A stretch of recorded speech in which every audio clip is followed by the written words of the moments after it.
Before Jesus ever steps into the public eye, before he ever preaches a sermon or confronts a Pharisee, John shows us something different. He shows us a quiet moment, a hidden moment, a moment almost no one sees, and yet it becomes the first sign, the first revelation of who Jesus really is.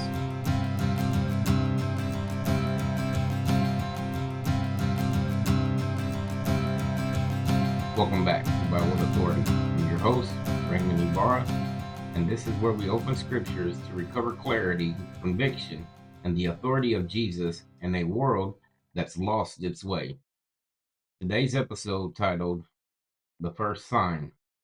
John 1 established identity. John 2 reveals authority.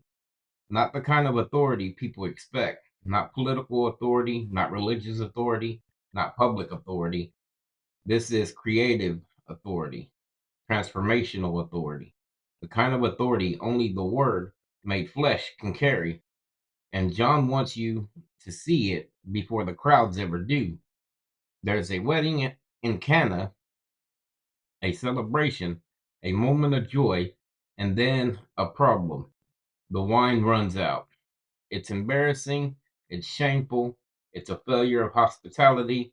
Mary comes to Jesus and says, they have no wine. But Jesus doesn't move from pressure. He doesn't move from urgency. He doesn't move because someone expects him to. He moves from alignment. He moves from revelation. He moves from the Father's timing. So he says, my hour has not yet come. Not because he won't act, but because he won't act outside the Father's will. Mary doesn't argue. She simply turns to the servants and says, do whatever he tells you. And that's where the miracle begins. Not with the need, but with the obedience. Not with the crowd, but with the servants.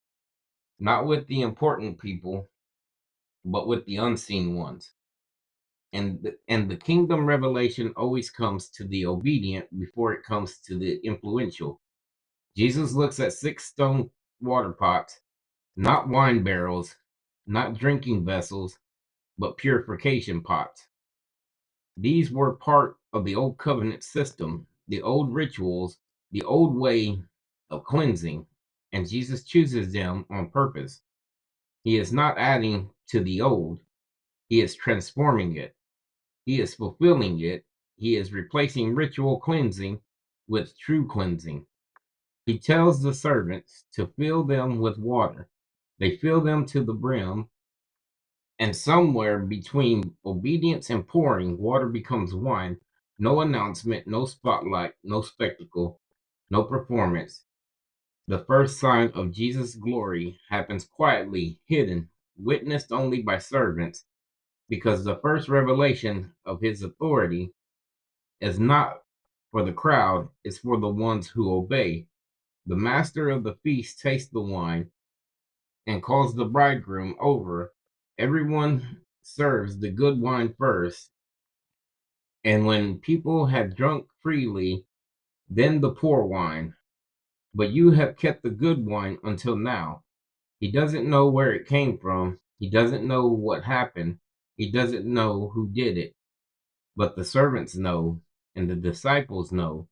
And John says, this beginning of signs Jesus did in Cana of Galilee and manifested his glory, and his disciples believed in him, not because of the wine, but because of what the wine revealed.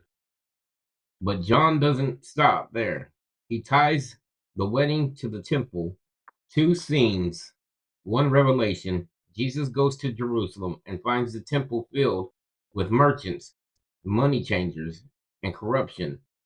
The place meant for presence has become a marketplace. The place meant for prayer has become a business. And Jesus makes a whip. He drives them out. He overturns tables. He confronts the system. He cleanses the house. The same Jesus who quietly transforms water into wine now boldly confronts everything that distorts the Father's house. Transformation and confrontation, 2 sides of the same authority. The leaders demand a sign. What sign do you show us for doing these things? And Jesus gives them one. Destroy this temple, and in 3 days I will raise it up. They think he's talking about the building, but he's talking about his body. He is the true temple. He is the meeting place between God and man. He is the fulfillment of everything the old system pointed to. The disciples remembered this after the resurrection. Revelation unfolds over time. And then John ends the chapter with a warning. Many believed in his name when they saw the signs he did, but Jesus did not entrust himself to them because he knew what was in man, meaning miracle based faith is shallow, sign based faith is unstable. Jesus is not looking for people impressed by power, he is looking for people transformed by revelation. John 2 is not about wine, it's about authority. It's about identity revealed through transformation. It's about the old being filled, fulfilled, and replaced. It's about obedience, opening the door to revelation. It's about Jesus cleansing what's corrupted and restoring what's holy. It's about the quiet authority that transforms and the bold authority that confronts. It's about the disciples seeing his glory and believing, not because of the miracle, but because of what the miracle pointed to. So let his authority shape you this week. Let him transform what's empty. Let him confront what's corrupt. Let him fill what's lacking. Let him cleanse what's been compromised. And let him reveal his glory in the quiet places of your life, the places only obedience can see. This is by what authority? Until next time, stay rooted in the Word, stay surrendered to Jesus, and walk in the authority he's given you. The first sign is not about wine, it's about who he is. Until next time, grace and peace.